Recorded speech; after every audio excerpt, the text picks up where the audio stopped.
पहला कुरिन्थियों 1 अध्याय।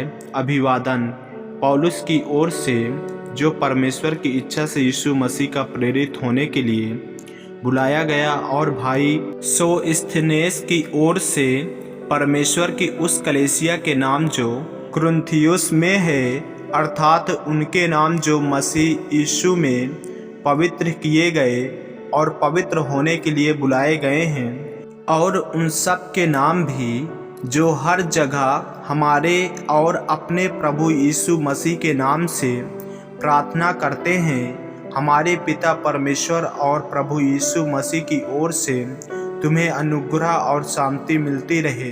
मसीह में आशीषें। मैं तुम्हारे विषय में अपने परमेश्वर का धन्यवाद सदा करता हूँ, इसलिए कि परमेश्वर का यह अनुग्रह तुम पर मसीह यीशु में हुआ कि उसमें होकर तुम हर बात में, अर्थात सारे वचन और सारे ज्ञान में धनी किए गए, कि मसीह की गवाही तुम में पक्की निकले, यहाँ तक कि किसी वरदान में तुम्हें घटी नहीं, और तुम हमारे प्रभु यीशु मसीह के प्रकट होने की बाट जोहते रहते हो। वह तुम्हें अंत तक दृढ़ भी करेगा कि तुम हमारे प्रभु यीशु मसीह के दिन में निर्दोष ठहरो। परमेश्वर सच्चा है, जिसने तुमको अपने पुत्र हमारे प्रभु यीशु मसीह की संगति में बुलाया है, कलीसिया में फूट। हे भाइयों, मैं तुमसे हमारे प्रभु यीशु मसीह के नाम से विनती करता हूँ कि तुम सब एक ही बात कहो और तुम में फूट न हो, परंतु एक ही मन और एक ही मत होकर मिले रहो। क्योंकि हे मेरे भाइयों, खालोए के घराने के लोगों ने मुझे तुम्हारे विषय में बताया है कि तुम में झगड़े हो रहे हैं। मेरे कहने का अर्थ यह है कि तुम में से कोई तो अपने आप को पौलुस का, कोई अपुल्लोस का, कोई कैफा का, तो कोई मसीह का कहता है। क्या मसीह बढ़ गया? क्या पौलुस तुम्हारे लिए क्रूस पर चढ़ाया गया, या तुम्हें पौलुस के नाम पर बपतिस्मा मिला? मैं परमेश्वर का धन्यवाद करता हूँ कि क्रिस्पुस और गायुस को छोड़ मैंने तुम में से किसी को भी बपतिस्मा नहीं दिया। कहीं ऐसा ना हो कि कोई कहे कि तुम्हें मेरे नाम पर बपतिस्मा मिला। और हाँ, मैंने स्तिफनास के घराने को भी बपतिस्मा दिया। इनको छोड़ मैं नहीं जानता कि मैंने और किसी को बपतिस्मा दिया, क्योंकि मसीह ने मुझे बपतिस्मा देने को नहीं, वरन सुसमाचार सुनाने को भेजा है, और यह भी शब्दों के ज्ञान के अनुसार नहीं, ऐसा न हो कि मसीह का क्रूस व्यर्थ ठहरे। मसीह परमेश्वर का ज्ञान और सामर्थ है, क्योंकि क्रूस की कथा नाश होने वाले के लिए मूर्खता है, परंतु हम उद्धार पाने वालों के लिए परमेश्वर की सामर्थ है। क्योंकि लिखा है, मैं ज्ञानवानों के ज्ञान को नष्ट करूंगा और समझदारों की समझ को तुच्छ कर दूंगा। कहाँ रहा ज्ञानवान, कहाँ रहा शास्त्री, कहाँ रहा इस संसार का विवादी? क्या परमेश्वर ने संसार के ज्ञान को मूर्खता नहीं ठहराया? क्योंकि जब परमेश्वर के ज्ञान के अनुसार संसार ने ज्ञान से परमेश्वर को न जाना, तो परमेश्वर को यह अच्छा लगा कि इस प्रचार की मूर्खता के द्वारा विश्वास करने वालों को उद्धार दे। यहूदी तो चिन्ह चाहते हैं और यूनानी ज्ञान की खोज में हैं, परंतु हम तो उस क्रूस पर चढ़ाए हुए मसीह का प्रचार करते हैं, जो यहूदियों के लिए ठोकर का कारण और अन्य जातियों के लिए मूर्खता है। परंतु जो बुलाए हुए हैं, क्या यहूदी क्या यूनानी, उनके निकट मसीह परमेश्वर की सामर्थ और परमेश्वर का ज्ञान है। क्योंकि परमेश्वर की मूर्खता मनुष्यों के ज्ञान से ज्ञानवान है, और परमेश्वर की निर्बलता मनुष्यों के बल से बहुत बलवान है। हे भाइयों, अपने बुलाए जाने को तो सोचो कि न शरीर के अनुसार बहुत ज्ञानवान और न बहुत सामर्थी और न बहुत कुलीन बुलाए गए, परंतु परमेश्वर ने जगत के मूर्खों को चुन लिया है कि ज्ञानवानों को लज्जित करें, और परमेश्वर ने जगत के निर्बलों को चुन लिया है कि बलवानों को लज्जित करें, और परमेश्वर ने जगत के नीचों और तुच्छों को, वरन जो है भी नहीं, उनको भी चुन लिया कि उन्हें जो हैं व्यर्थ ठहराए, ताकि कोई प्राणी परमेश्वर के सामने घमंड न करने पाए, परंतु उसी की ओर से तुम मसीह यीशु में हो, जो परमेश्वर की ओर से हमारे लिए ज्ञान ठहरा, अर्थात धर्म और पवित्रता और छुटकारा, ताकि जैसा लिखा है वैसा ही हो। जो घमंड करे वह प्रभु पर घमंड करे। पहला कुरिन्थियों 2 अध्याय। क्रूसित मसीह के विषय संदेश। हे भाइयों, जब मैं परमेश्वर का भेद सुनाता हुआ तुम्हारे पास आया तो शब्दों या ज्ञान की उत्तमता के साथ नहीं आया, क्योंकि मैंने यह ठान लिया था कि तुम्हारे बीच यीशु मसीह वरन क्रूस पर चढ़ाए हुए मसीह को छोड़ और किसी बात को न जानूं। मैं निर्बलता और भय के साथ और बहुत थरथराता हुआ तुम्हारे साथ रहा, और मेरे वचन और मेरे प्रचार में ज्ञान की लुभावनी वाली बातें नहीं, परंतु आत्मा और सामर्थ्य का प्रमाण था, इसलिए कि तुम्हारा विश्वास मनुष्यों के ज्ञान पर नहीं, परंतु परमेश्वर की सामर्थ्य पर निर्भर हो। परमेश्वर का ज्ञान। फिर भी सिद्ध लोगों में हम ज्ञान सुनाते हैं, परंतु इस संसार का और इस संसार के नाश होने वाले हकीमों का ज्ञान नहीं, परंतु हम परमेश्वर का वह गुप्त ज्ञान भेद की रीति पर बताते हैं, जिसे परमेश्वर ने सनातन से हमारी महिमा के लिए ठहराया, जिसे इस संसार के हकीमों में से किसी ने नहीं जाना, क्योंकि यदि वे जानते तो तेज में प्रभु को क्रूस पर न चढ़ाते। परंतु जैसा लिखा है, जो बातें आँख ने नहीं देखी और कान ने नहीं सुनी, और जो बातें मनुष्य के चित्त में नहीं चढ़ी, वे ही हैं जो परमेश्वर ने अपने प्रेम रखने वालों के लिए तैयार की है।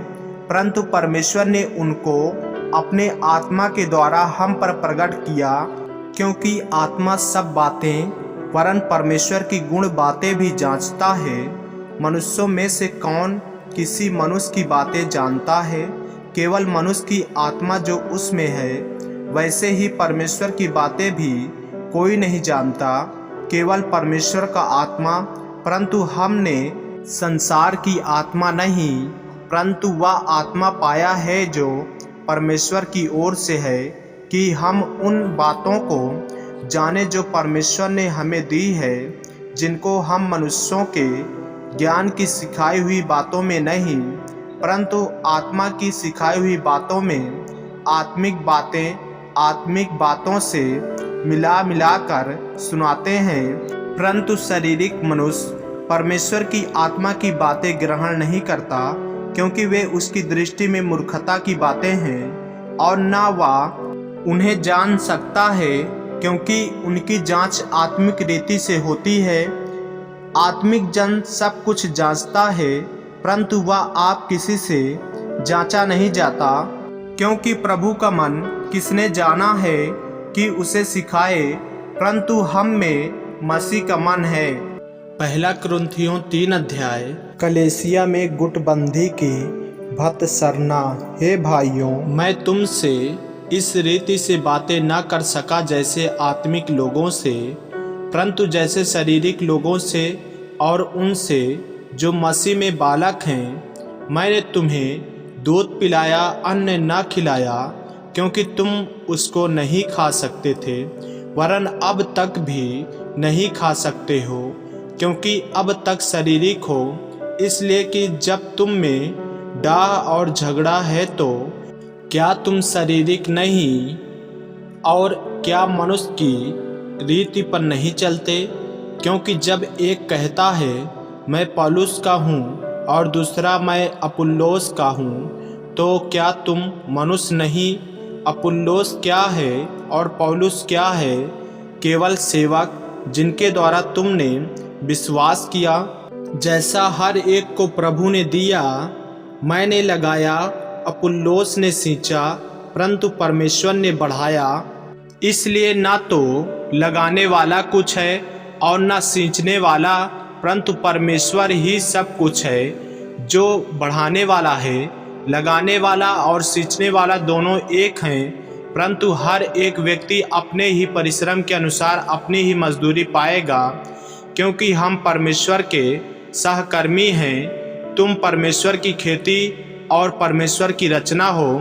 परमेश्वर के उस अनुग्रह के अनुसार जो मुझे दिया गया, मैंने बुद्धिमान राजमिस्त्री के समान नींव डाली और दूसरा उस पर रद्दा रखता है, परंतु हर एक मनुष्य चौकस रहे कि वह उस पर कैसा रद्दा रखता है, क्योंकि उस नींव को छोड़ जो पड़ी है और वह यीशु मसीह है, कोई दूसरी नींव नहीं डाल सकता। यदि कोई इस नींव पर सोना या चांदी या बहुमूल्य पत्थर या काठ या घास या फूस का रद्दा रखे, तो हर एक का काम प्रकट हो जाएगा, क्योंकि वह दिन उसे बताएगा।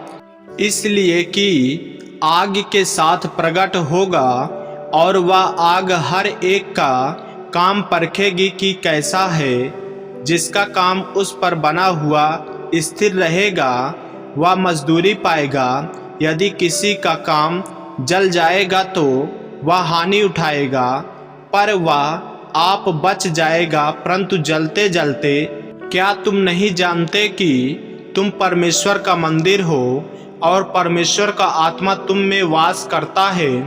यदि कोई परमेश्वर के मंदिर को नष्ट करेगा तो परमेश्वर उसे नष्ट करेगा, क्योंकि परमेश्वर का मंदिर पवित्र है और वह तुम हो। कोई अपने आप को धोखा ना दे। यदि तुम में से कोई इस संसार में अपने आप को ज्ञानी समझे तो मूर्ख बने कि ज्ञानी हो जाए, क्योंकि इस संसार का ज्ञान परमेश्वर के निकट मूर्खता है। जैसा लिखा है, वह ज्ञानियों को उनकी चतुराई में फंसा देता है।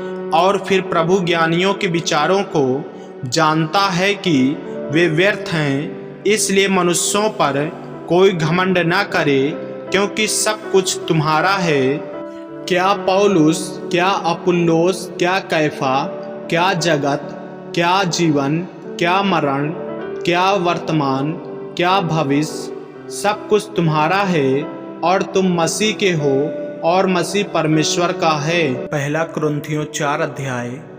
मसीह के प्रेरित मनुष्य हमें मसीह के सेवक और परमेश्वर के भेदों के भंडारी समझें। फिर यह भंडारी में यह बात देखी जाती है कि वह विश्वास योग्य हो, परंतु मेरी दृष्टि में यह बहुत छोटी बात है कि तुम या मनुष्य का कोई न्यायी मुझे परखे, वरन मैं स्वयं अपने आप को नहीं परखता, क्योंकि मेरा मन मुझे किसी बात में दोषी नहीं ठहराता, परंतु इससे मैं निर्दोष नहीं ठहरता, क्योंकि मेरा परखने वाला प्रभु है। इसलिए जब तक प्रभु न आए, समय से पहले किसी बात का न्याय न करो। वही अंधकार की छिपी बातें ज्योति में दिखाएगा और मनों के अभिप्रायों को प्रकट करेगा। तब परमेश्वर की ओर से हर एक की प्रशंसा होगी।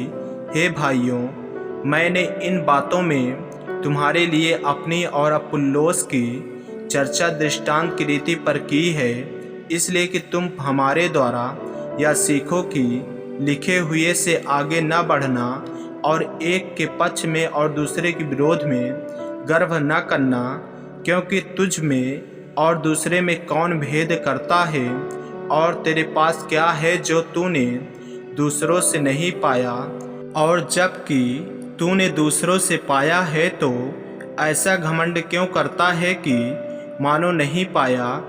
तुम तो तृप्त हो चुके, तुम धनी हो चुके, तुमने हमारे बिना राज किया, परंतु भला होता कि तुम राज करते कि हम भी तुम्हारे साथ राज करते। मेरी समझ में परमेश्वर ने हम प्रेरितों को सबके बाद उन लोगों के समान ठहराया है जिनकी मृत्यु की आज्ञा हो चुकी हो, क्योंकि हम जगत और स्वर्गदूतों और मनुष्यों के लिए एक तमाशा ठहरे हैं। हम मसीह के लिए मूर्ख हैं, परंतु तुम मसीह में बुद्धिमान हो। हम निर्बल हैं, परंतु तुम बलवान हो। तुम आदर पाते हो, परंतु हम निरादर होते हैं। हम इस घड़ी तक भूखे प्यासे और नंगे हैं, और घूंसे खाते हैं, और मारे मारे फिरते हैं, और अपने ही हाथों से काम करके परिश्रम करते हैं। लोग हमें बुरा कहते हैं, हम आशीष देते हैं। वे सताते हैं, हम सहते हैं। वे बदनाम करते हैं, हम विनती करते हैं। हम आज तक जगत का कूड़ा और सब वस्तुओं की खुरचन के समान ठहरे हैं। चेतावनी, मैं तुम्हें लज्जित करने के लिए ये बातें नहीं लिखता, परंतु अपने प्रिय बालक जानकर तुम्हें चिताता हूँ, क्योंकि यदि मसीह में तुम्हारे सिखाने वाले 10,000 भी होते तो भी तुम्हारे पिता बहुत से नहीं, इसलिए कि मसीह यीशु में सुसमाचार के द्वारा मैं तुम्हारा पिता हुआ। इसलिए मैं तुमसे विनती करता हूँ कि मेरी सी चाल चलो। इसलिए मैंने तीमुथियुस को, जो प्रभु में मेरा प्रिय और विश्वास योग्य पुत्र है, तुम्हारे पास भेजा है। वह तुम्हें मसीह में मेरा चरित्र स्मरण कराएगा, जैसे कि मैं हर जगह हर एक कलीसिया में उपदेश करता हूँ। कुछ तो ऐसे फूल गए हैं मानो मैं तुम्हारे पास आने ही का नहीं, परंतु प्रभु ने चाहा तो मैं तुम्हारे पास शीघ्र ही आऊँगा, और उन फूले हुओं की बातों को नहीं, परंतु उनकी सामर्थ्य को जान लूँगा, क्योंकि परमेश्वर का राज बातों में नहीं, परंतु सामर्थ्य में है। तुम क्या चाहते हो? क्या मैं छड़ी लेकर तुम्हारे पास आऊँ, या प्रेम और नम्रता की आत्मा के साथ? पहला कुरिन्थियों 5 अध्याय। कलीसिया में अनैतिकता। यहाँ तक सुनने में आता है कि तुम में व्यभिचार होता है, वरन ऐसा व्यभिचार जो अन्य जातियों में भी नहीं होता, कि एक मनुष्य अपने पिता की पत्नी को रखता है। और तुम शोक तो नहीं करते, जिससे ऐसा काम करने वाला तुम्हारे बीच में से निकाला जाता, परंतु घमंड करते हो। मैं तो शरीर के भाव से दूर था, परंतु आत्मा के भाव से तुम्हारे साथ होकर मानव उपस्थिति की दशा में ऐसे काम करने वाले के विषय में यह आज्ञा दे चुका हूँ कि जब तुम और मेरी आत्मा हमारे प्रभु यीशु मसीह की सामर्थ्य के साथ इकट्ठा हो, तो ऐसा मनुष्य हमारे प्रभु यीशु मसीह के नाम से शरीर के विनाश के लिए शैतान को सौंपा जाए, ताकि उसकी आत्मा प्रभु यीशु के दिन में उद्धार पाए। तुम्हारा घमंड करना अच्छा नहीं। क्या तुम नहीं जानते कि थोड़ा सा खमीर पूरे गूंधे हुए आटे को खमीर कर देता है? पुराना खमीर निकाल कर अपने आप को शुद्ध करो कि नया गूंधा हुआ आटा बन जाओ, ताकि तुम अख़मीरी हो। क्योंकि हमारा भी फसह जो मसीह है बलिदान हुआ है, इसलिए आओ हम उत्सव में आनंद मनावें, न तो पुराने खमीर से और न बुराई और दुष्टता के खमीर से, परंतु सिधाई और सच्चाई के अख़मीरी रोटी से। मैंने अपनी पत्री में तुम्हें लिखा है कि व्यभिचारियों की संगति न करना, या नहीं कि तुम बिल्कुल इस जगत के व्यभिचारियों या लोभियों या अंधेर करने वालों या मूर्ति पूजकों की संगति न करो, क्योंकि इस दशा में तो तुम्हें जगत में से निकल जाना ही पड़ता। पर मेरा कहना यह है कि यदि कोई भाई कहलाकर व्यभिचारी या लोभी या मूर्ति पूजक या गाली देने वाला या पियक्कड़ या अंधेर करने वाला हो, तो उसकी संगति मत करना, वरन ऐसे मनुष्य के साथ खाना भी न खाना, क्योंकि मुझे बाहर वालों का न्याय करने से क्या काम? क्या तुम भीतर वालों का न्याय नहीं करते, परंतु बाहर वालों का न्याय परमेश्वर करता है। इसलिए उस कुकर्मी को अपने बीच में से निकाल दो। पहला कुरिन्थियों 6 अध्याय। मसीहों में मुकदमेबाजी। क्या तुम में से किसी को यह हियाव है कि जब दूसरे के साथ झगड़ा हो तो फैसले के लिए अधर्मियों के पास जाएं और पवित्र लोगों के पास न जाएं? क्या तुम नहीं जानते कि पवित्र लोग जगत का न्याय करेंगे? इसलिए जब तुम्हें जगत का न्याय करना है तो क्या तुम छोटे से छोटे झगड़ों का भी निर्णय करने के योग्य नहीं?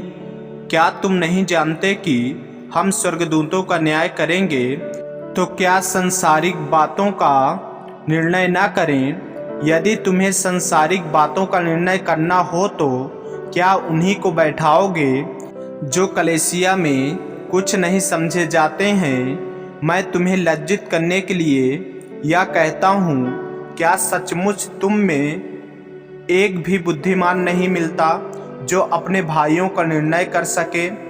तुम में भाई भाई में मुकदमा होता है और वह भी अविश्वासियों के सामने, परंतु सचमुच तुम में बड़ा दोष तो यह है कि आपस में मुकदमा करते हो। अन्याय क्यों नहीं सहते, अपनी हानि क्यों नहीं सहते? परंतु तुम तो स्वयं अन्याय करते और हानि पहुंचाते हो, और वह भी भाइयों को। क्या तुम नहीं जानते कि अन्यायी लोग परमेश्वर के राज के वारिस न होंगे? धोखा न खाओ, न वेश्यागमी, न मूर्ति पूजक, न परस्त्रीगमी, न लुच्चे, न पुरुषगमी, न चोर, न लोभी, न पियक्कड़, न गाली देने वाले, न अंधेर करने वाले परमेश्वर के राज के वारिस होंगे। और तुम में से कितने ऐसे ही थे, परंतु तुम प्रभु यीशु मसीह के नाम से और हमारे परमेश्वर के आत्मा से धोए गए और पवित्र हुए और धर्मी ठहरे। देह परमेश्वर की महिमा के लिए। सब वस्तुएं मेरे लिए उचित तो है, परंतु सब वस्तुएं लाभ की नहीं। सब वस्तुएं मेरे लिए उचित है, परंतु मैं किसी बात के अधीन न हूँगा। भोजन पेट के लिए और पेट भोजन के लिए है, परंतु परमेश्वर इसको और उसको दोनों को नष्ट करेगा। परंतु देह व्यभिचार के लिए नहीं, वरन प्रभु के लिए है, और प्रभु देह के लिए है। परमेश्वर ने अपनी सामर्थ्य से प्रभु को जिलाया और हमें भी जिलाएगा। क्या तुम नहीं जानते कि तुम्हारी देह मसीह के अंग है? तो क्या मैं मसीह के अंग लेकर उन्हें वेश्या के अंग बनाऊं? कदापि नहीं। क्या तुम नहीं जानते कि जो कोई वेश्या से संगति करता है वह उसके साथ एक तन हो जाता है? क्योंकि लिखा है, वे दोनों एक तन होंगे। और जो प्रभु की संगति में रहता है वह उसके साथ एक आत्मा हो जाता है। वे विचार से बचे रहो। जितने अन्य पाप मनुष्य करता है वे देह के बाहर है, परंतु वे विचार करने वाला अपनी ही देह के विरुद्ध पाप करता है। क्या तुम नहीं जानते कि तुम्हारी देह पवित्र आत्मा का मंदिर है जो तुम में बसा हुआ है और तुम्हें परमेश्वर की ओर से मिला है, और तुम अपने नहीं हो, क्योंकि दाम देकर मोल लिए गए हो। इसलिए अपनी देह के द्वारा परमेश्वर की महिमा करो। पहला कुरिन्थियों 7 अध्याय। विवाह से संबंधित प्रश्न। उन बातों के विषय में जो तुमने लिखी, यह अच्छा है कि पुरुष स्त्री को न छुए, परंतु व्यभिचार के डर से हर एक पुरुष की पत्नी और हर एक स्त्री का पति हो। पति अपनी पत्नी का हक पूरा करे, और वैसे ही पत्नी भी अपने पति का। पत्नी को अपनी देह पर अधिकार नहीं, पर उसके पति का अधिकार है। वैसे ही पति को भी अपने देह पर अधिकार नहीं, परंतु पत्नी का है। तुम एक दूसरे से अलग न रहो, परंतु केवल कुछ समय तक आपस की सम्मति से कि प्रार्थना के लिए अवकाश मिले, और फिर एक साथ रहो। ऐसा ना हो कि तुम्हारे असंयम के कारण शैतान तुम्हें परखे। परंतु मैं जो यह कहता हूँ वह अनुमति है, ना कि आज्ञा। मैं यह चाहता हूँ कि जैसा मैं हूँ वैसा ही सब मनुष्य हों, परंतु हर एक को परमेश्वर की ओर से विशेष विशेष वरदान मिले हैं। किसी को किसी प्रकार का और किसी को किसी और प्रकार का, परंतु मैं अविवाहितों और विधवाओं के विषय में कहता हूँ कि उनके लिए ऐसा ही रहना अच्छा है जैसा मैं हूँ। परंतु यदि वे संयम न कर सके तो विवाह करें, क्योंकि विवाह करना कामातुर रहने से भला है। जिनका विवाह हो गया है उनको मैं नहीं, वरन प्रभु आज्ञा देता है कि पत्नी अपने पति से अलग न हो, और यदि अलग भी हो जाए तो बिन दूसरा विवाह किए रहे, या अपने पति से फिर मेल कर ले, और न पति अपनी पत्नी को छोड़े। दूसरों से प्रभु नहीं, परंतु मैं ही कहता हूँ, यदि किसी भाई की पत्नी विश्वास न रखती हो और उसके साथ रहने से प्रसन्न हो, तो वह उसे न छोड़े। जिस स्त्री का पति विश्वास न रखता हो और उसके साथ रहने से प्रसन्न हो, वह पति को न छोड़े, क्योंकि ऐसा पति जो विश्वास न रखता हो वह पत्नी के कारण पवित्र ठहरता है, और ऐसी पत्नी जो विश्वास नहीं रखती पति के कारण पवित्र ठहरती है। नहीं तो तुम्हारे बाल बच्चे अशुद्ध होते, परंतु अब तो पवित्र हैं। परंतु जो पुरुष विश्वास नहीं रखता, यदि वह अलग हो तो अलग होने दो। ऐसी दशा में कोई भाई या बहन बंधन में नहीं, परमेश्वर ने हमें मेल मिलाप के लिए बुलाया है। क्योंकि हे स्त्री, तू क्या जानती है कि तू अपने पति का उद्धार करा लेगी, और हे पुरुष, तू क्या जानता है कि तू अपनी पत्नी का उद्धार करा लेगा। परमेश्वर की बुलाहट के अनुसार चलो, जैसा प्रभु ने हर एक को बांटा है और जैसा परमेश्वर ने हर एक को बुलाया है वैसा ही वह चले। मैं सब कलीसियाओं में ऐसा ही ठहराता हूँ, जो खतना किया हुआ बुलाया गया हो वह खतना रहित ना बने, जो खतना रहित बुलाया गया हो वह खतना ना कराए। न खतना कुछ है और न खतना रहित, परंतु परमेश्वर की आज्ञाओं को मानना ही सब कुछ है। हर एक जन जिस दशा में बुलाया गया हो उसी में रहे। यदि तू दास की दशा में बुलाया गया हो तो चिंता ना कर, परंतु यदि तू स्वतंत्र हो सके तो ऐसा ही काम कर। क्योंकि जो दास की दशा में प्रभु में बुलाया गया है वह प्रभु का स्वतंत्र किया हुआ है। वैसे ही जो स्वतंत्र की दशा में बुलाया गया है वह मसीह का दास है। तुम दाम देकर मोल लिए गए हो, मनुष्यों के दास न बनो। हे भाइयों, जो कोई जिस दशा में बुलाया गया हो वह उसी में परमेश्वर के साथ रहे। अविवाहित और विधवाएं कुंवारियों के विषय में प्रभु की कोई आज्ञा मुझे नहीं मिली, परंतु विश्वास योग्य होने के लिए जैसी दया प्रभु ने मुझ पर की है उसी के अनुसार सम्मति देता हूँ। मेरी समझ में यह अच्छा है कि आजकल कलेश के कारण मनुष्य जैसा है वैसा ही रहे।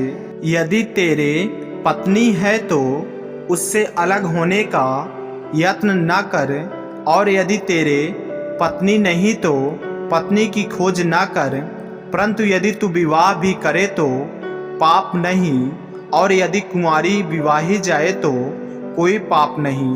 परंतु ऐसों को शारीरिक दुख होगा और मैं बचाना चाहता हूँ। हे भाइयों, मैं यह कहता हूँ कि समय कम किया गया है, इसलिए चाहिए कि जिनके पत्नी हो वे ऐसे हों मानो उनके पत्नी नहीं, और रोने वाले ऐसे हों मानो रोते नहीं, और आनंद करने वाले ऐसे हों मानो आनंद नहीं करते, और मेल करने वाले ऐसे हों मानो उनके पास कुछ है ही नहीं, और इस संसार के साथ व्यवहार करने वाले ऐसे हों कि संसार के ना हो लें, क्योंकि इस संसार की रीति और व्यवहार बदलते जाते हैं। अतः मैं यह चाहता हूँ कि तुम्हें चिंता ना हो।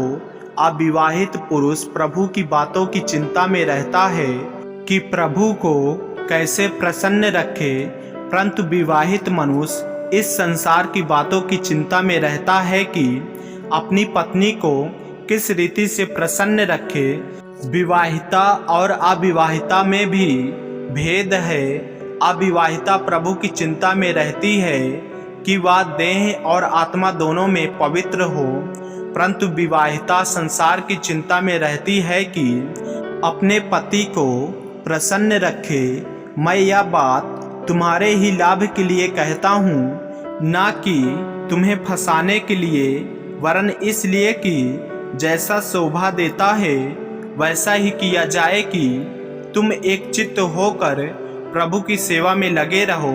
यदि कोई यह समझे कि मैं अपनी उस कुंवारी का हक मार रहा हूँ जिसकी जवानी ढल रही है और आवश्यकता भी हो तो जैसा चाहे वैसा करे, इसमें पाप नहीं, वह उसका विवाह होने दे। परंतु जो मन में दृढ़ रहता है और उसको आवश्यकता न हो, वरन अपनी इच्छा पर अधिकार रखता हो और अपने मन में यह बात ठान ली हो कि वह अपनी कुंवारी लड़की को अविवाहिता रखेगा, वह अच्छा करता है। इसलिए जो अपनी कुंवारी का विवाह कर देता है वह अच्छा करता है, और जो विवाह नहीं कर देता वह और भी अच्छा करता है। जब तक किसी स्त्री का पति जीवित रहता है तब तक वह उससे बंधी हुई है, परंतु यदि उसका पति मर जाए तो जिससे चाहे विवाह कर सकती है, परंतु केवल प्रभु में। परंतु जैसी है यदि वैसे ही रहे तो मेरे विचार में और भी धन्य है, और मैं समझता हूँ कि प्रभु का आत्मा मुझ में भी है। पहला कुरिन्थियों 8 अध्याय। मूर्तियों को चढ़ाया गया भोजन। अब मूर्तियों के सामने बलि की हुई वस्तुओं के विषय में हम जानते हैं कि हम सबको ज्ञान है। ज्ञान घमंड को उत्पन्न करता है, परंतु प्रेम से उन्नति होती है। यदि कोई समझे कि मैं कुछ जानता हूँ तो जैसा जानना चाहिए वैसा अब तक नहीं जानता, परंतु यदि कोई परमेश्वर से प्रेम रखता है तो परमेश्वर उसे पहचानता है।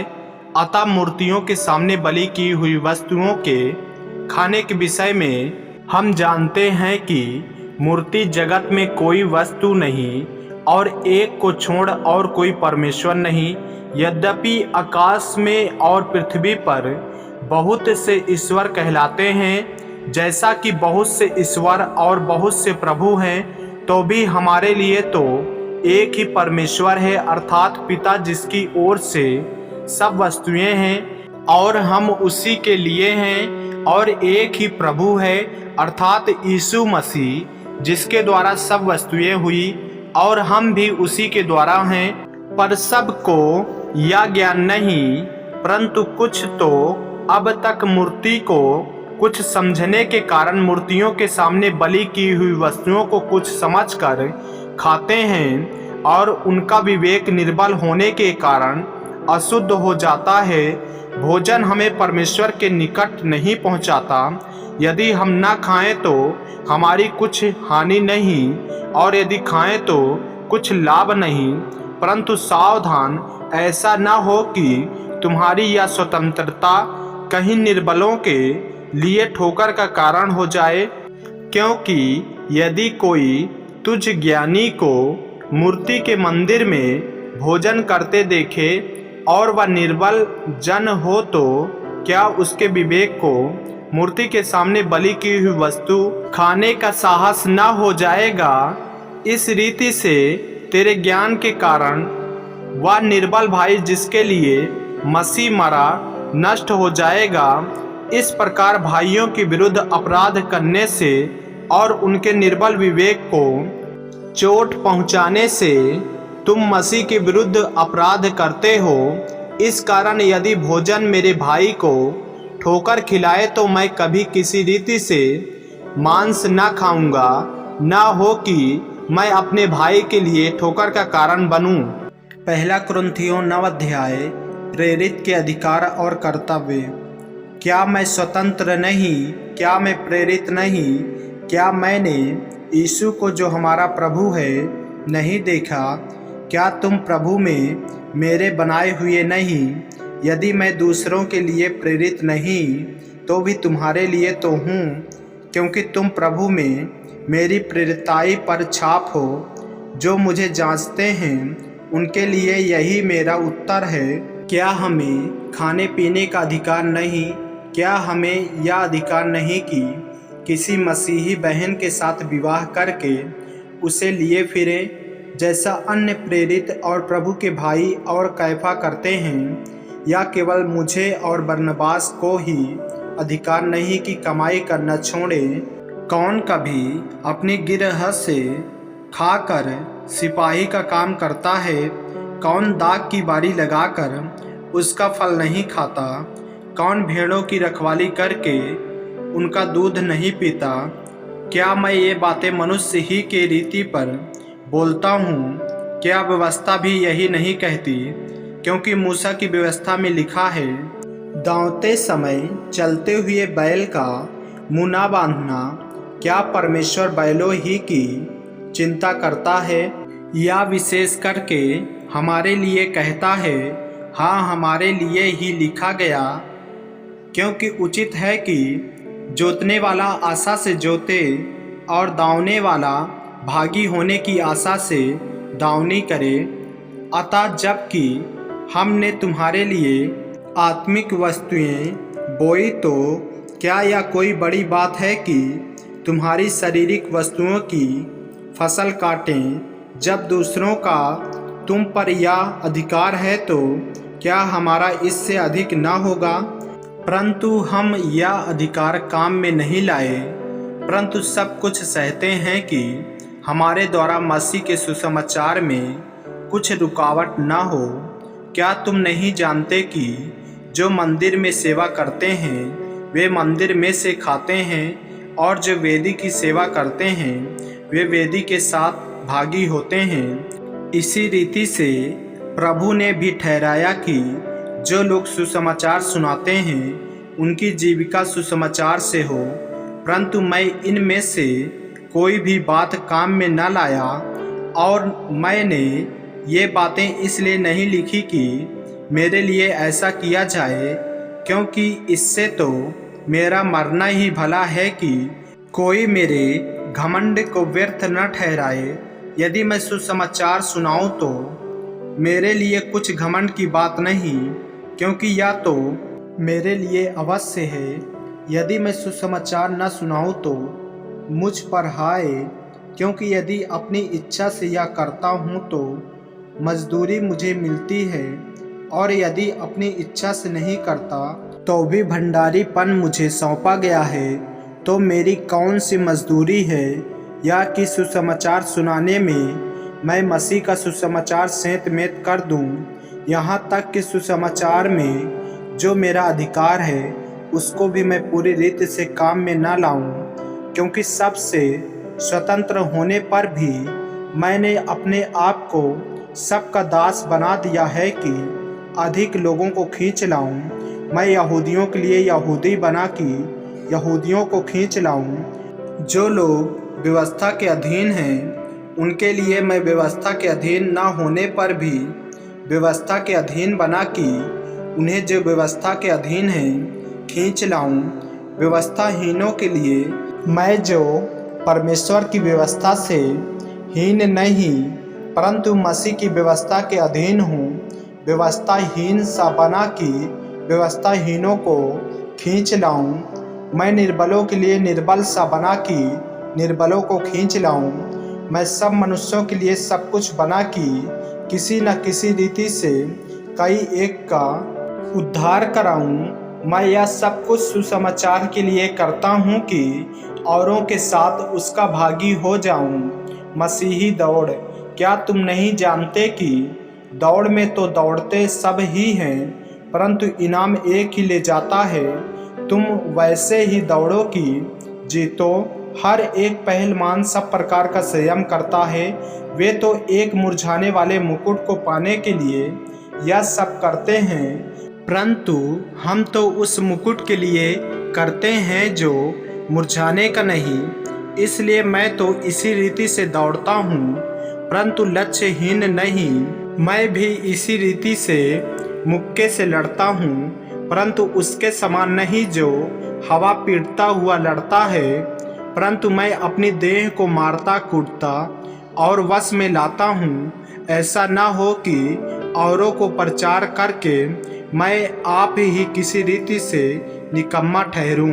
पहला कुरिन्थियों 10 अध्याय। इस्राएल के इतिहास से चेतावनी। हे भाइयों, मैं नहीं चाहता कि तुम इस बात से अनजान रहो कि हमारे सब बाप दादे बादल के नीचे थे और सब के सब समुद्र के बीच पार हो गए, और सब ने बादल में और समुद्र में मूसा का बपतिस्मा लिया, और सब ने एक ही आत्मिक भोजन किया, और सब ने एक ही आत्मिक जल पिया, क्योंकि वे उस आत्मिक चट्टान से पीते थे जो उनके साथ साथ चलती थी, और वह चट्टान मसीह था। परंतु परमेश्वर उनमें से बहुतों से प्रसन्न न हुआ, इसलिए वे जंगल में ढेर हो गए। ये बातें हमारे लिए दृष्टांत ठहरी कि जैसे उन्होंने लालच किया, वैसे हम बुरी वस्तुओं का लालच ना करें, और न तुम मूर्ति पूजक बनो, जैसे कि उनमें से कितने बन गए थे। जैसा लिखा है, लोग खाने पीने बैठे और खेलने कूदने उठे, और न हम बेविचार करें, जैसा उनमें से कितनों ने किया, और एक ही दिन में 23,000 मर गए। और न हम प्रभु को परखें, जैसा उनमें से कितनों ने किया और सांपों के द्वारा नष्ट किए गए। और न तुम कुड़कुड़ाओ, जिस रीति से उनमें से कितने कुड़कुड़ाए और नष्ट करने वाले के द्वारा नष्ट किए गए। परंतु ये सब बातें जो उन पर पड़ी, दृष्टांत की रीति पर थी, और वे हमारी चेतावनी के लिए जो जगत के अंतिम समय में रहते हैं लिखी गई है। इसलिए जो समझता है मैं स्थिर हूँ, वह चौकस रहे कि कहीं गिर न पड़े। तुम किसी ऐसी परीक्षा में नहीं पड़े जो मनुष्य के सहने से बाहर है। परमेश्वर सच्चा है, और वह तुम्हें सामर्थ्य से बाहर परीक्षा में न पड़ने देगा, वरन परीक्षा के साथ निकास भी करेगा कि तुम सह सको। मूर्ति पूजा के विरुद्ध चेतावनी। इस कारण हे मेरे प्रियों, मूर्ति पूजा से बचे रहो। मैं बुद्धिमान जानकर तुमसे कहता हूँ, जो मैं कहता हूँ उसे तुम परखो। वह धन्यवाद का कटोरा जिस पर हम धन्यवाद करते हैं, क्या मसीह के लहू की सभागता नहीं? वह रोटी जिससे हम तोड़ते हैं, क्या वह मसीह की देह की सभागता नहीं? इसलिए कि एक ही रोटी है, तो हम भी जो बहुत हैं एक देह हैं, क्योंकि हम सब उसी एक रोटी में भागी होते हैं। जो शरीर के भाव से इस्राएली है, उनको देखो, क्या बलिदानों के खाने वाले वेदी के सहभागी नहीं? फिर मैं क्या कहता हूँ, क्या या कि मूर्ति पर चढ़ाया गया बलिदान कुछ है या मूर्ति कुछ है? नहीं, वरन या कि अन्य जाति जो बलिदान करते हैं, वे परमेश्वर के लिए नहीं परंतु दुष्ट आत्माओं के लिए बलिदान करते हैं। और मैं नहीं चाहता कि तुम दुष्ट आत्माओं के सहभागी हो। तुम प्रभु के कटोरे और दुष्ट आत्माओं के कटोरे दोनों में से नहीं पी सकते।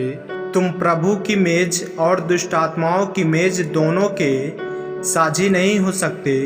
क्या हम प्रभु को क्रोध दिलाते हैं? क्या हम उससे शक्तिमान हैं? सब कुछ परमेश्वर की महिमा के लिए। सब वस्तुएं मेरे लिए उचित तो है, परंतु सब लाभ की नहीं। सब वस्तुएं मेरे लिए उचित तो है, परंतु सब वस्तुओं से उन्नति नहीं। कोई अपनी ही भलाई को नहीं, वरन दूसरों की भलाई को ढूंढे। जो कुछ कसाईयों के यहाँ बिकता है, वह खाओ, और विवेक के कारण कुछ न पूछो, क्योंकि पृथ्वी और उसकी भरपूरी प्रभु की है। यदि अविश्वासियों में से कोई तुम्हें न्योता दे और तुम जाना चाहो, तो जो कुछ तुम्हारे सामने रखा जाए वही खाओ, और विवेक के कारण कुछ न पूछो। परंतु यदि कोई तुमसे कहे या तो मूर्ति को बलि की हुई वस्तु है, तो उसी बताने वाले के कारण और विवेक के कारण ना खाओ। मेरा मतलब तेरा विवेक नहीं, परंतु उस दूसरे का भला। मेरी स्वतंत्रता दूसरे के विचार से क्यों परखी जाए?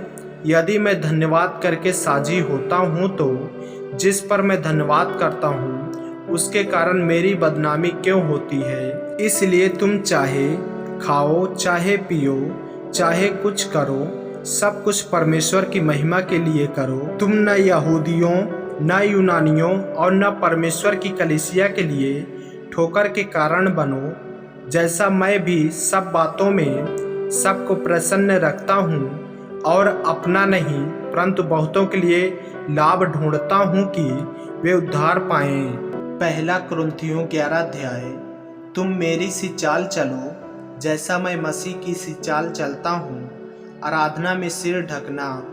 हे भाइयों, मैं तुम्हें सराहता हूँ कि सब बातों में तुम मुझे स्मरण करते हो और जो परंपराएं मैंने तुम्हें सौंपी है उनका पालन करते हो। परंतु मैं चाहता हूँ कि तुम यह जान लो कि हर एक पुरुष का सिर मसीह है और स्त्री का सिर पुरुष है और मसीह का सिर परमेश्वर है।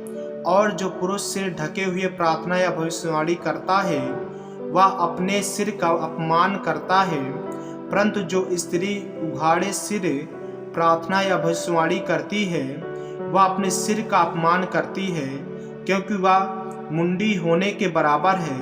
यदि स्त्री ओढ़नी न ओढ़े तो बाल भी कटा ले।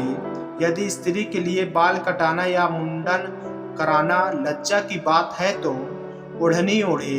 हाँ, पुरुष को अपना सिर ढकना उचित नहीं, क्योंकि वह परमेश्वर का स्वरूप और महिमा है, परंतु स्त्री पुरुष की महिमा है, क्योंकि पुरुष स्त्री से नहीं हुआ परंतु स्त्री पुरुष से हुई है। और पुरुष स्त्री के लिए नहीं सिरजा गया, परंतु स्त्री पुरुष के लिए सिरजी गई है। इसीलिए स्वर्गदूतों के कारण स्त्री को उचित है कि अधिकार अपने सिर पर रखे, तो भी प्रभु में ना तो स्त्री बिना पुरुष और ना पुरुष बिना स्त्री के है, क्योंकि जैसे स्त्री पुरुष से है वैसे ही पुरुष स्त्री के द्वारा है, परंतु सब वस्तुएं परमेश्वर से है। तुम आप ही विचार करो, क्या स्त्री को उघाड़े सिर परमेश्वर से प्रार्थना करना शोभा देता है? क्या स्वाभाविक रीति से भी तुम नहीं जानते कि यदि पुरुष लंबे बाल रखे तो उसके लिए अपमान है, परंतु यदि स्त्री लंबे बाल रखे तो उसके लिए शोभा है, क्योंकि बाल उसको ओढ़नी के लिए दिए गए हैं। परंतु यदि कोई विवाद करना चाहे तो यह जान ले कि न हमारी और न परमेश्वर की कलीसिया की ऐसी रीति है प्रभु भोज के विषय में। परंतु यह आज्ञा देते हुए मैं तुम्हें नहीं सराहता, इसलिए कि तुम्हारे इकट्ठे होने से भलाई नहीं परंतु हानि होती है। क्योंकि पहले तो मैं यह सुनता हूँ कि जब तुम कलीसिया में इकट्ठे होते हो तो तुम में फूट होती है, और मैं इस पर कुछ विश्वास भी करता हूँ, क्योंकि दलबंदी भी तुम में अवश्य होगी, इसलिए कि जो लोग तुम में खड़े हैं वे प्रकट हो जाएं। अतः तुम जो एक जगह इकट्ठे होते हो तो यह प्रभु भोज खाने के लिए नहीं, क्योंकि खाने के समय एक दूसरे से पहले अपना भोज खा लेता है। इस प्रकार कोई तो भूखा रहता है और कोई मतवाला हो जाता है। क्या खाने पीने के लिए तुम्हारे घर नहीं, या परमेश्वर की कलीसिया को तुच्छ जानते हो और जिनके पास नहीं है उन्हें लज्जित करते हो? मैं तुमसे क्या कहूँ? क्या इस बात में तुम्हारी प्रशंसा करूँ? नहीं, मैं प्रशंसा नहीं करता, क्योंकि यह बात मुझे प्रभु से पहुँची और मैंने तुम्हें भी पहुँचा दी कि प्रभु यीशु ने जिस रात वह पकड़वाया गया रोटी ली और धन्यवाद करके उसे तोड़ी और कहा, यह मेरी देह है जो तुम्हारे लिए है, मेरे स्मरण के लिए यही किया करो। इसी रीति से उसने बियारी के पीछे कटोरा भी लिया और कहा, यह कटोरा मेरे लहू में नई वाचा है, जब कभी पियो तो मेरे स्मरण के लिए यही किया करो। क्योंकि जब कभी तुम यह रोटी खाते और इस कटोरे में से पीते हो तो प्रभु की मृत्यु को जब तक वह ना आए प्रचार करते हो। इसलिए जो कोई अनुचित रीति से प्रभु की रोटी खाए या उसके कटोरे में से पिए, वह प्रभु की देह और लहू का अपराधी ठहरेगा। इसलिए मनुष्य अपने आप को जांच ले और इसी रीति से इस रोटी में से खाए और इस कटोरे में से पिए। क्योंकि जो खाते पीते समय प्रभु की देह को ना पहचाने, वह इस खाने और पीने से अपने ऊपर दंड लाता है। इसी कारण तुम में बहुत से निर्बल और रोगी हैं और बहुत से सो भी गए। यदि हम अपने आप को जांचते तो दंड ना पाते, परंतु प्रभु हमें दंड देकर हमारी ताड़ना करता है, इसलिए कि हम संसार के साथ दोषी न ठहरे। इसलिए हे मेरे भाइयों, जब तुम खाने के लिए इकट्ठे होते हो तो एक दूसरे के लिए ठहरा करो। यदि कोई भूखा हो तो अपने घर में खा ले, जिससे तुम्हारा इकट्ठा होना दंड का कारण ना हो। शेष बातों को मैं आकर ठीक करूँगा। पहला कुरिन्थियों 12 अध्याय। आत्मिक वरदान। हे भाइयों, मैं नहीं चाहता कि तुम आत्मिक वरदानों के विषय में अनजान रहो। तुम जानते हो कि जब तुम अन्य जातियाँ थे तो गूंगी मूर्तियों के पीछे जैसे चलाए जाते थे वैसे ही चलते थे।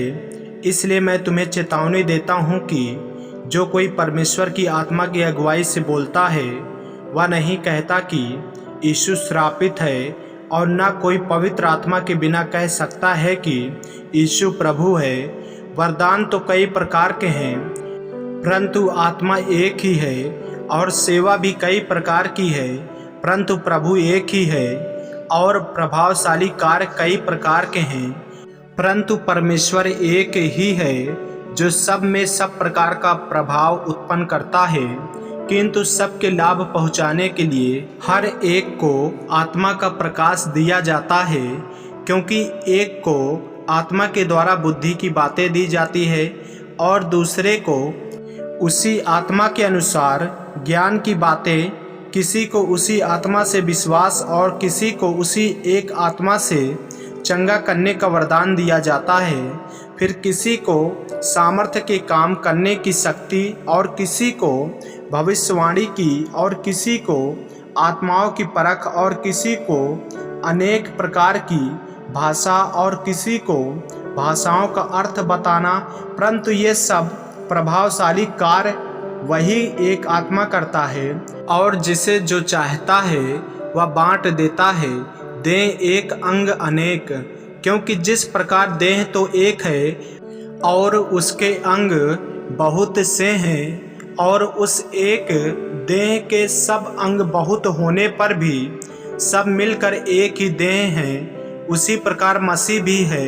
क्योंकि हम सब ने, क्या यहूदी क्या यूनानी, क्या दास हो क्या स्वतंत्र, एक ही आत्मा के द्वारा एक ही देह होने के लिए बपतिस्मा लिया, और हम सबको एक ही आत्मा पिलाया गया। इसलिए कि देह में एक ही अंग नहीं परंतु बहुत से हैं। यदि पाँव कहे मैं हाथ नहीं, इसलिए देह का नहीं, तो क्या वह इस कारण देह का नहीं? और यदि कान कहे मैं आँख नहीं, इसलिए देह का नहीं, तो क्या वह इस कारण देह का नहीं? यदि सारी देह आँख ही होती तो सुनना कहाँ होता? यदि सारी देह कान ही होती तो सूंघना कहाँ होता? परंतु सचमुच परमेश्वर ने अंगों को अपनी इच्छा के अनुसार एक एक करके देह में रखा है। यदि वे सब एक ही अंग होते तो देह कहाँ होती? परंतु अब अंग तो बहुत से हैं, परंतु देह एक ही है। आँख हाथ से नहीं कह सकती मुझे तेरी आवश्यकता नहीं, और न सिर पाँव से कह सकता है मुझे तुम्हारी आवश्यकता नहीं।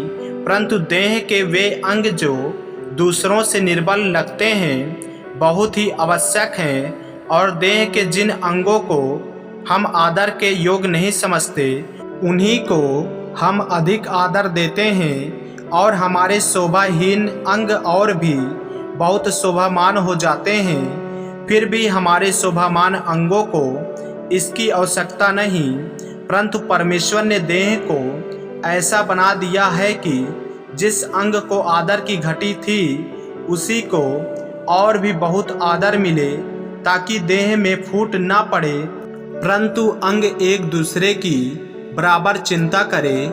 इसलिए यदि एक अंग दुख पाता है तो सब अंग उसके साथ दुख पाते हैं, और यदि एक अंग की बड़ाई होती है तो उसके साथ सब आनंद मनाते हैं। इसी प्रकार तुम सब मिलकर मसीह की देह हो और अलग अलग उसके अंग हो, और परमेश्वर ने कलीसिया में अलग अलग व्यक्ति नियुक्त किए हैं, प्रथम प्रेरित, दूसरे भविष्यवक्ता, तीसरे शिक्षक, फिर सामर्थ्य के काम करने वाले, फिर चंगा करने वाले, और उपवास करने वाले, और प्रबंध करने वाले, और नाना प्रकार की भाषा बोलने वाले। क्या सब प्रेरित हैं? क्या सब भविष्यवक्ता हैं? क्या सब उपदेशक हैं?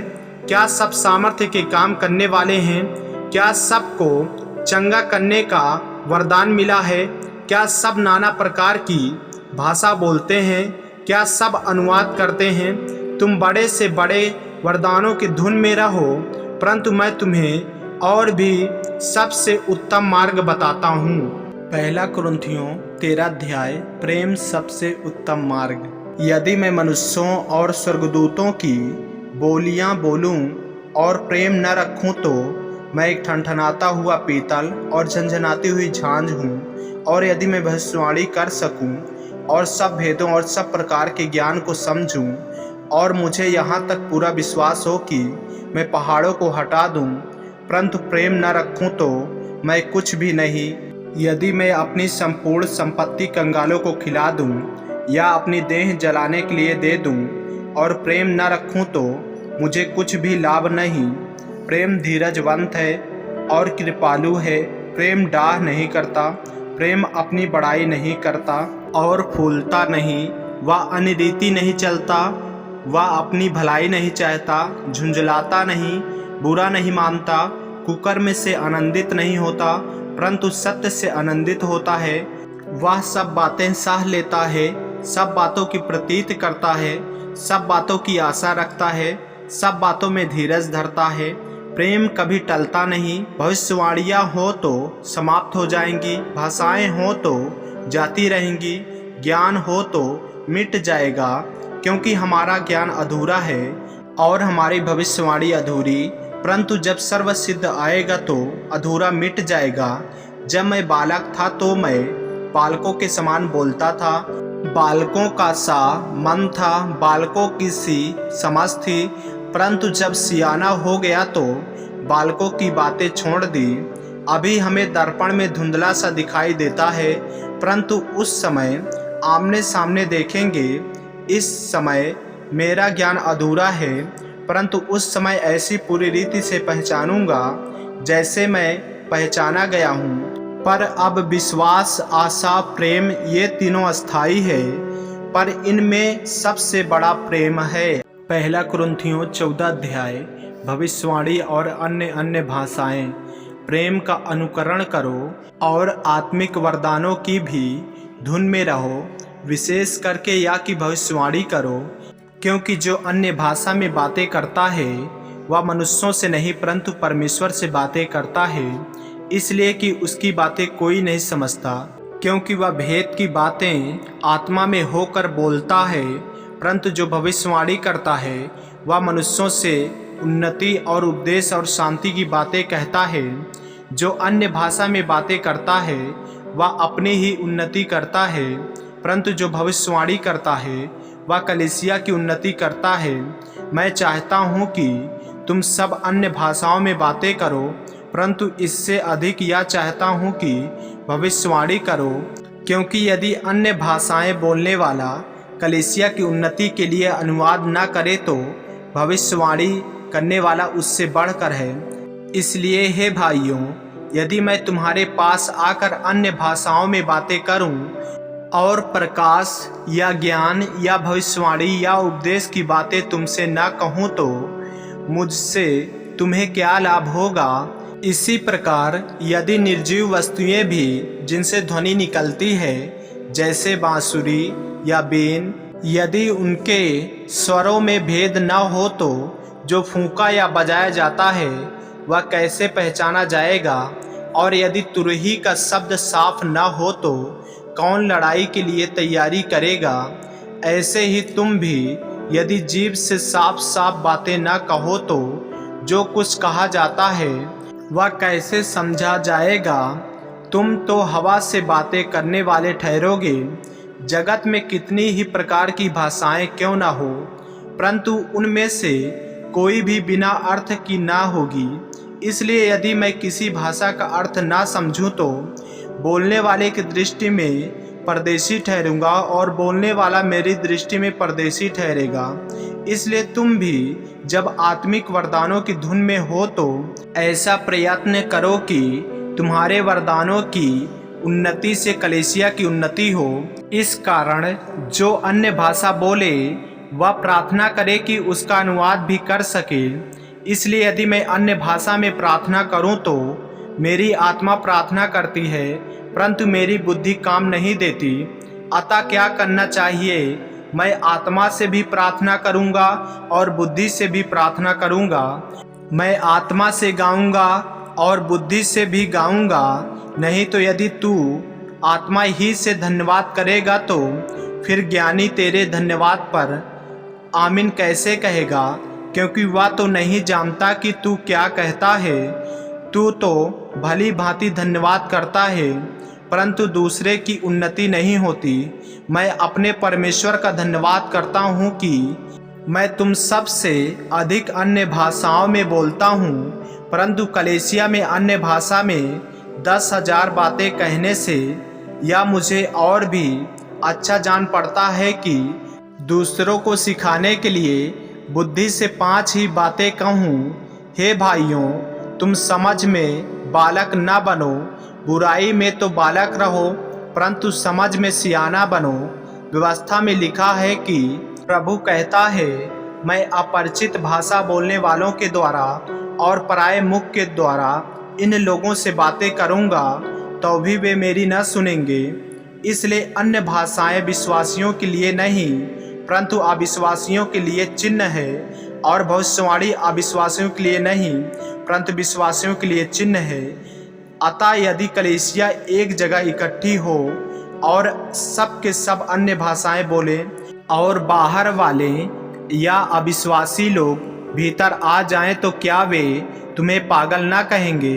परंतु यदि सब भविष्यवाणी करने लगे और कोई अविश्वासी या बाहर वाला मनुष्य भीतर आ जाए तो सब उसे दोषी ठहरा देंगे और परख लेंगे और उसके मन के भेद प्रकट हो जाएंगे, और तब वह मुंह के बल गिरकर परमेश्वर को दंडवत करेगा और मान लेगा कि सचमुच परमेश्वर तुम्हारे बीच में है। उपासना में अनुशासन। इसलिए हे भाइयों, क्या करना चाहिए जब तुम इकट्ठे होते हो तो हर एक के हृदय में भजन या उपदेश या अन्य भाषा या प्रकाश या अन्य भाषा का अर्थ बताना रहता है। सब कुछ आत्मिक उन्नति के लिए होना चाहिए। यदि अन्य भाषा में बातें करनी हो तो 2 या बहुत हो तो 3 जन बारी बारी से बोले और एक व्यक्ति अनुवाद करे। परंतु यदि अनुवाद करने वाला न हो तो अन्य भाषा बोलने वाला कलीसिया में शांत रहे और अपने अपने मन से और परमेश्वर से बातें करें। भविष्यवक्ताओं में से 2 या 3 बोलें और शेष लोग उनके वचन को परखें। परंतु यदि दूसरे पर जो बैठा है कुछ ईश्वरीय प्रकाश हो तो पहला चुप हो जाए, क्योंकि तुम सब एक एक करके भविष्यवाणी कर सकते हो, ताकि सब सीखें और सब शांति पाएं। और भविष्यवक्ताओं की आत्मा भविष्यवक्ताओं के वश में है, क्योंकि परमेश्वर गड़बड़ी का नहीं परंतु शांति का परमेश्वर है। जैसा पवित्र लोगों की सब कलीसियाओं में है, स्त्री कलीसिया की सभा में चुप रहे, क्योंकि उन्हें बातें करने की आज्ञा नहीं परंतु अधीन रहने की आज्ञा है। जैसा व्यवस्था में लिखा भी है, यदि वे कुछ सीखना चाहे तो घर में अपने अपने पति से पूछें, क्योंकि स्त्री का कलीसिया में बातें करना लज्जा की बात है। क्योंकि परमेश्वर का वचन तुम में से निकला है या केवल तुम ही तक पहुंचा है। यदि कोई मनुष्य अपने आप को भविष्यवक्ता या आत्मिक जन समझे तो यह जान ले कि जो बातें मैं तुम्हें लिखता हूँ वे प्रभु की आज्ञाएं हैं। परंतु यदि कोई यह न माने तो उसको भी न माने। अतः हे भाइयों, भविष्यवाणी करने की धुन में रहो और अन्य भाषा बोलने से मना न करो, पर सारी बातें सलीनता और व्यवस्थित रूप से की जाए। पहला कुरिन्थियों 15 अध्याय। मसीह का पुनरुत्थान।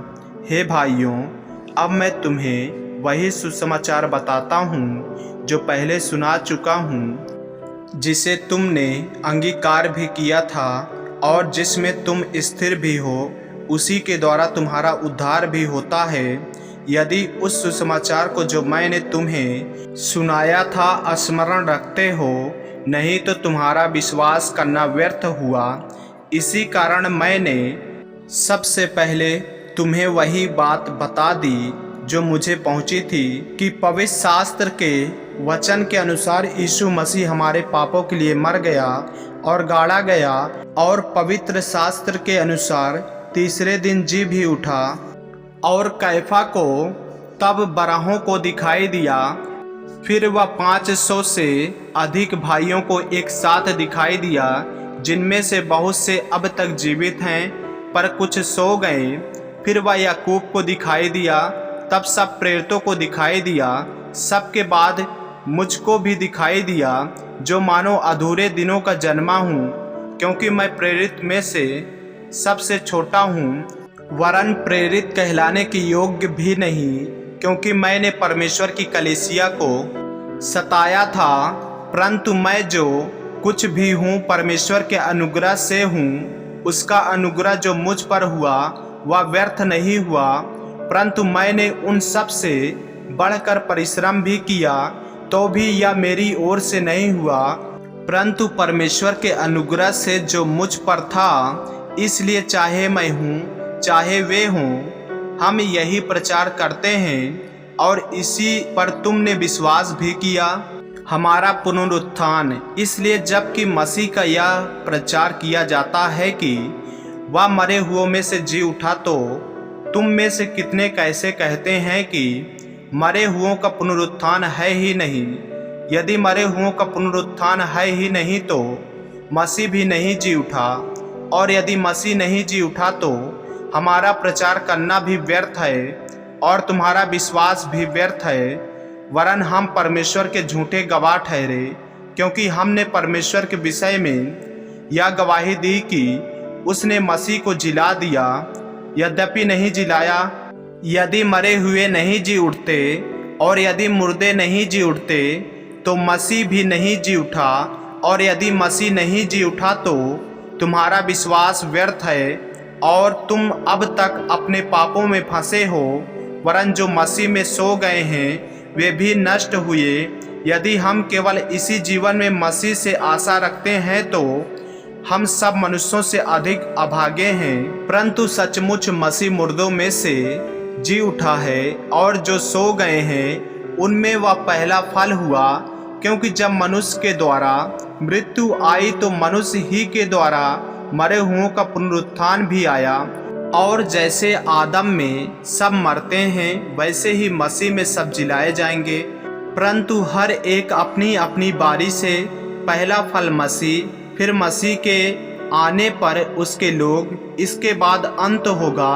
उस समय वह सारी प्रधानता और सारा अधिकार और सामर्थ्य का अंत करके राज को परमेश्वर पिता के हाथ में सौंप देगा, क्योंकि जब तक वह अपने बैरियों को अपने पांव तले न ले आए तब तक उसका राज करना अवश्य है। सबसे अंतिम बैरी जो नष्ट किया जाएगा वह मृत्यु है, क्योंकि परमेश्वर ने सब कुछ उसके पांव तले कर दिया है।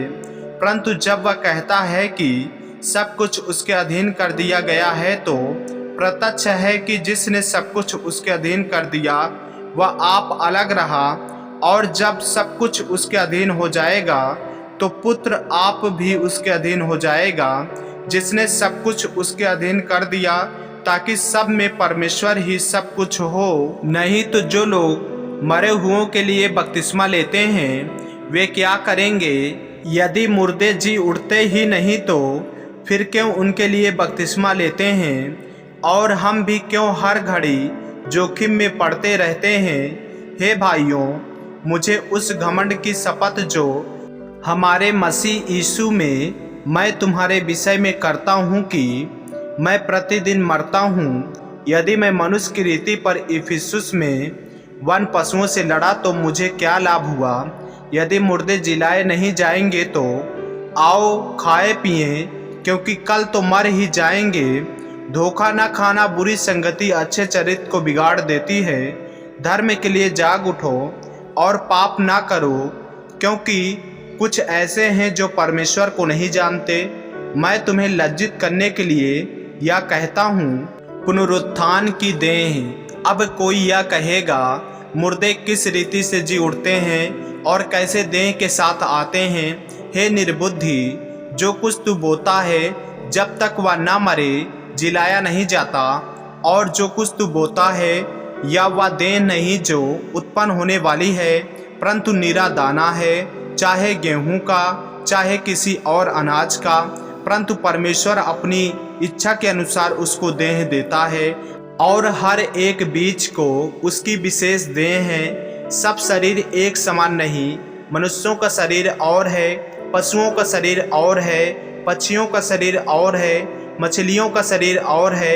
स्वर्गीय देह है और पार्थिव देह भी है, परंतु स्वर्गीय देहों का तेज और है और पार्थिव का और है। सूर्य का तेज और है, चांद का तेज और है, और तारा गणों का तेज और है, क्योंकि एक तारे से दूसरे तारे के तेज में अंतर है। मुर्दे का जी उठना भी ऐसा ही है। शरीर नाशवान दशा में बोया जाता है और अविनाशी रूप में जी उठता है। वह अनादर के साथ बोया जाता है और तेज के साथ जी उठता है। निर्बलता के साथ बोया जाता है और सामर्थ्य के साथ जी उठता है। स्वाभाविक देह बोई जाती है और आत्मिक देह जी उठती है। जबकि स्वाभाविक देह है तो आत्मिक देह भी है। ऐसा ही लिखा भी है कि प्रथम मनुष्य अर्थात आदम जीवित प्राणी बना और अंतिम आदम जीवनदायक आत्मा बना, परंतु पहले आत्मिक ना था पर स्वाभाविक था, इसके बाद आत्मिक हुआ। प्रथम मनुष्य धरती से अर्थात मिट्टी का था, दूसरा मनुष्य स्वर्गीय है, जैसा वह मिट्टी का था वैसे ही वे भी हैं जो मिट्टी के हैं, और जैसा वह स्वर्गीय है वैसे ही वे भी हैं जो स्वर्गीय हैं, और जैसे हमने उसका रूप धारण किया जो मिट्टी का था वैसे ही उस स्वर्गीय का रूप भी धारण करेंगे। हे भाइयों, मैं यह कहता हूँ कि मांस और लहू परमेश्वर के राज के अधिकारी नहीं हो सकते, और न नाशवान अविनाशी का अधिकारी हो सकता है। देखो, मैं तुमसे भेद की बातें कहता हूँ। हम सब नहीं सोएंगे परंतु बदल जाएंगे, और यह क्षण भर में पलक मारते ही अंतिम तुरही फूंकते ही होगा, क्योंकि तुरही फूंकी जाएगी और मुर्दे अविनाशी दशा में उठाए जाएंगे और हम बदल जाएंगे, क्योंकि अवश्य है कि यह नाशवान देह अविनाश को पहन ले और यह मरणहार देह अमरता को पहन ले। और जब यह नाशवान अविनाश को पहन लेगा और यह मरणहार अमरता को पहन लेगा, तब वह वचन जो लिखा है पूरा हो जाएगा, जय ने मृत्यु को निगल लिया। हे मृत्यु, तेरी जय कहाँ रही? हे मृत्यु, तेरा डंक कहाँ रहा? मृत्यु का डंक पाप है और पाप का बल व्यवस्था है, परंतु परमेश्वर का धन्यवाद हो जो हमारे प्रभु यीशु मसीह के द्वारा हमें जयवंत करता है। इसलिए हे मेरे प्रिय भाइयों, दृढ़ और अटल रहो और प्रभु के काम में सर्वदा बढ़ते जाओ, क्योंकि यह जानते हो कि तुम्हारा परिश्रम प्रभु में व्यर्थ नहीं। पहला कुरिन्थियों 16 अध्याय, विश्वासियों के लिए दान। अब उस चंदे के विषय में जो पवित्र लोगों के लिए किया जाता है, जैसी आज्ञा मैंने गलातिया की कलीसियाओं को दी, वैसा ही तुम भी करो। सप्ताह के पहले दिन तुम में से हर एक अपनी आमदनी के अनुसार कुछ अपने पास रख छोड़ा करे कि मेरे आने पर चंदा न करना पड़े। और जब मैं आऊँगा तो जिन्हें तुम चाहोगे उन्हें मैं चिट्ठियाँ देकर भेज दूँगा कि तुम्हारा दान यरूशलेम पहुँचा दें। यदि मेरा भी जाना उचित हुआ तो वे मेरे साथ जाएंगे। पौलुस की यात्रा का कार्यक्रम। मैं मकिदुनिया होकर तुम्हारे पास आऊँगा, क्योंकि मुझे मकिदुनिया होकर जाना ही है, परंतु संभव है कि तुम्हारे यहाँ ही ठहर जाऊँ और सर्द ऋतु तुम्हारे यहाँ काटूँ। तब जिस ओर मेरा जाना हो उस ओर तुम मुझे पहुँचा देना, क्योंकि मैं अब मार्ग में तुमसे भेंट करना नहीं चाहता, परंतु मुझे आशा है कि यदि प्रभु चाहे तो कुछ समय तक तुम्हारे साथ रहूँगा। परंतु मैं पिन्तुकुस तक इफिसुस में रहूँगा, क्योंकि मेरे लिए वहाँ एक बड़ा और उपयोगी द्वार खुला है और विरोधी बहुत से हैं। यदि तीमुथियुस आ जाए तो देखना कि वह तुम्हारे यहाँ निडर रहे, क्योंकि वह मेरे समान प्रभु का काम करता है। इसलिए कोई उसे तुच्छ न जाने, परंतु उसे कुशल से इस ओर पहुँचा देना कि मेरे पास आ जाए, क्योंकि मैं उसकी बाट जो रहा हूँ कि वह भाइयों के साथ आए। भाई अपुल्लोस से मैंने बहुत विनती की है कि तुम्हारे पास भाइयों के साथ जाए, परंतु उसने इस समय जाने की कुछ भी इच्छा न की, परंतु जब अवसर पाएगा तब आ जाएगा। अंतिम आदेश और अभिवादन। जागते रहो, विश्वास में स्थिर रहो, पुरुषार्थ करो, बलवंत हो, जो कुछ करते हो प्रेम से करो। हे भाइयों, तुम इस्तफनास के घराने को जानते हो कि वे अखाया के पहले फल हैं और पवित्र लोगों की सेवा के लिए तैयार रहते हैं। इसलिए मैं तुमसे विनती करता हूँ कि ऐसों के अधीन रहो, वरन हर एक के जो इस काम में परिश्रमी और सहकर्मी है। मैं इस्तफनास और फुरतुनातुस और अखाइकुस के आने से आनंदित हूँ, क्योंकि उन्होंने तुम्हारी घटी को पूरा किया है। उन्होंने मेरी और तुम्हारी आत्मा को चैन दिया है। इसलिए ऐसों को मानो। आसिया की कलीसियाओं की ओर से तुमको नमस्कार। आकिवल्ला और प्रिस्का का और उनके घर की कलीसिया का भी तुमको प्रभु में बहुत बहुत नमस्कार। सब भाइयों को तुमको नमस्कार। पवित्र चुम्बन से आपस में नमस्कार करो। मुझ पौलुस का अपने हाथ का लिखा हुआ नमस्कार। यदि कोई प्रभु से प्रेम न रखे तो वह शापित हो। हे हमारे प्रभु, प्रभु यीशु का अनुग्रह तुम पर होता रहे। मेरा प्रेम मसीह यीशु में तुम सबके साथ रहे। आमीन। मेरे प्रियो, यदि आप इस चैनल पर नए हैं, यदि आपने अभी तक हमारे चैनल को सब्सक्राइब नहीं किए हैं तो हमारे चैनल को सब्सक्राइब करें और बेल आइकन के बटन को दबाएं। और यदि आप हमारे फेसबुक पेज पर नए हैं तो हमारे पवित्र बाइबल को फॉलो करें, लाइक करें, ताकि परमेश्वर का वचन रोजाना आप तक पहुंच सके। जय मसीह की। प्रभु आपको आशीष दे।